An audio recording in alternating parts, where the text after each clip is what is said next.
الشيطان الرجيم. بسم الله الرحمن الرحيم. الرحمن علم القرآن خلق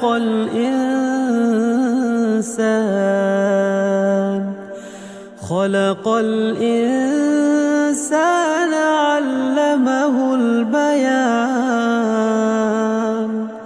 الشمس والقمر بحسبان والنجم والشجر يسجدان والسماء رفعها ووضع الميزان ألا تطغوا في الميزان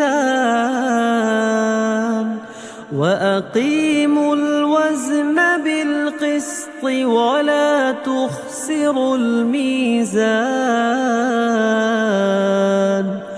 والأرض وضعها للأنام فيها فاكهة والنخل ذات الأكمام والحب ذو العصف والريحان. فبأي آلاء ربكما تكذبان؟ خلق الإنسان من صلصال كالفخار وخلق الجان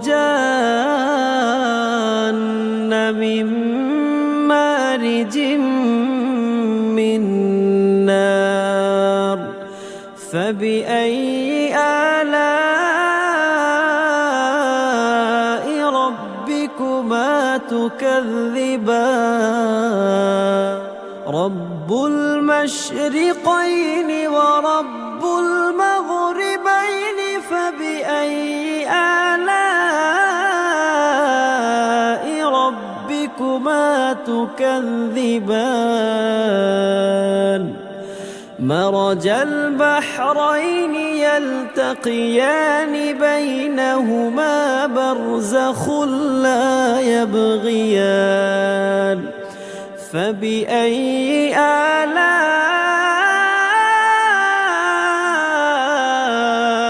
ربكما تكذبان؟ يخرج منهما اللؤلؤ والمرجان فبأي آلاء ربكما تكذبان؟ وله الجوار المنشآت في البحر كالأعلام. فبأي آلاء ربكما تكذبان؟ كل من عليها فان ويبقى وجه ربك ذو الجلال والإكرام. فبأي آلاء ربكما تكذبان؟ يسأله من في السماوات والأرض كل يوم هو في شأن. فبأي آلاء ربكما تكذبان؟ سنفرغ لكم أيها الثقلان. فبأي آلاء ربكما تكذبان؟ يا معشر الجن والإنس إن استطعتم أن تنفذوا من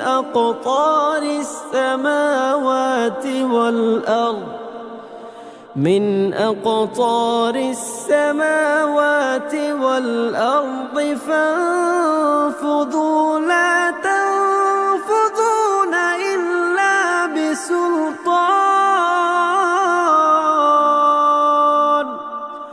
فبأي آلاء ربكما تكذبان يرسل عليكما شواظ من نار ونحاس فلا تنتصران فبأي آلاء ربكما تكذبان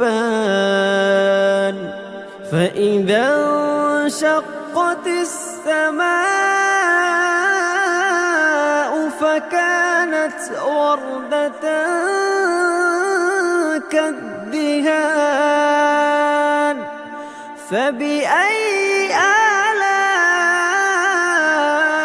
ربكما تكذبان فيومئذ لا يسأل عن ذنبه إنس ولا جان فبأي آلاء ربكما تكذبان يعرف المجرمون بسيماهم فيؤخذ بالنواصي والأقدام فبأي آلاء ربكما تكذبان هذه جهنم التي يكذب بها المجرمون يطوفون بينها وبين حميم آن فبأي آلاء ربكما تكذبان ولمن خاف مقام ربه جنتان فبأي آلاء ربكما تكذبان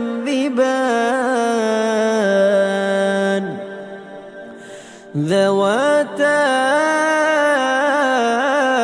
أفنان فبأي آلاء ربكما تكذبان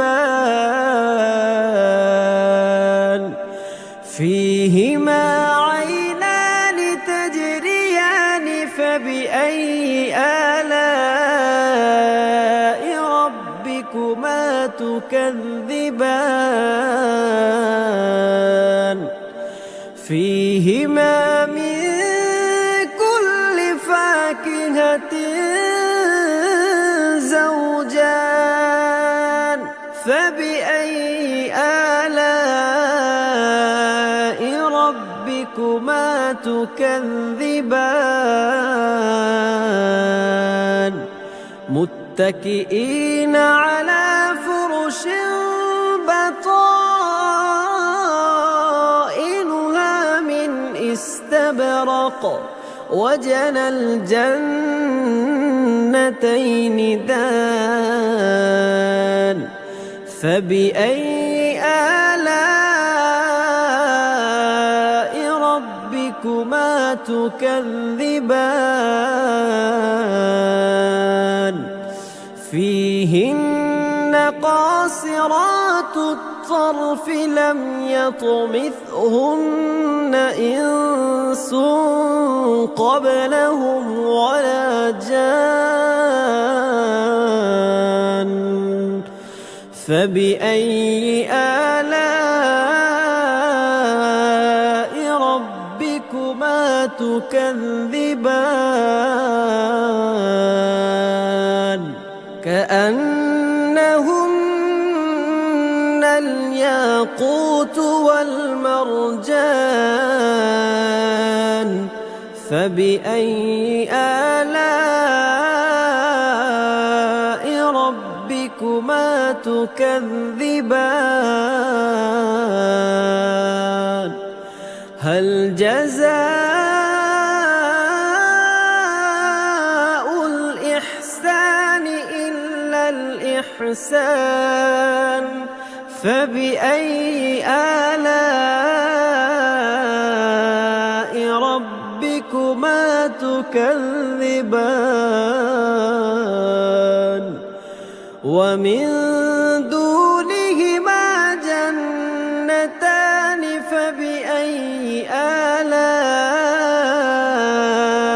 ربكما تكذبان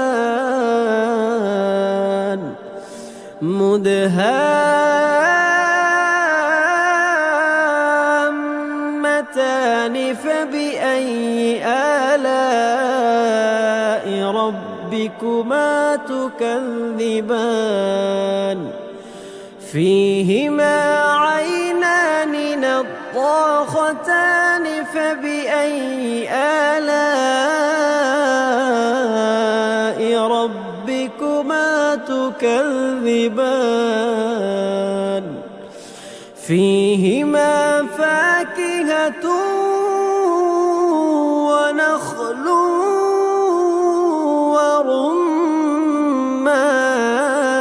ورمان فبأي آلاء ربكما تكذبان فيهن خيرات حسان فبأي آلاء ربكما تكذبان حور مقصورات في الخيام فبأي آلاء ربكما تكذبان لم يطمثهن إنس قبلهم ولا جان فبأي آلاء ربكما تكذبان متكئين على رفرف خضر وعبقري حسان فبأي آلاء ربكما تكذبان تبارك اسم ربك ذي الجلال والإكرام